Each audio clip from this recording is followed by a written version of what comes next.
আজকে নিরামিষ ফুলকপি আলু তরকারি করছি। একটু রসা মতন করবো। এর মধ্যে একটু ঘি গরম মশলা দিয়ে নামাবো।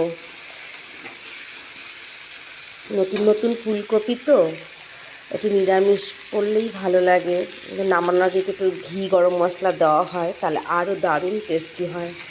আমি এর মধ্যে মশলা বলতে দিয়েছি হচ্ছে আদা জিরে বাটা, আর হচ্ছে তার সাথে একটা পাকা টমেটো আর জিরে লঙ্কা একসাথে পেস্ট করে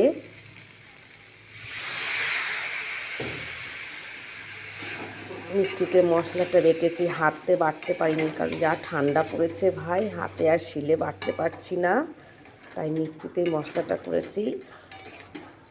আর দেখো রান্নাটা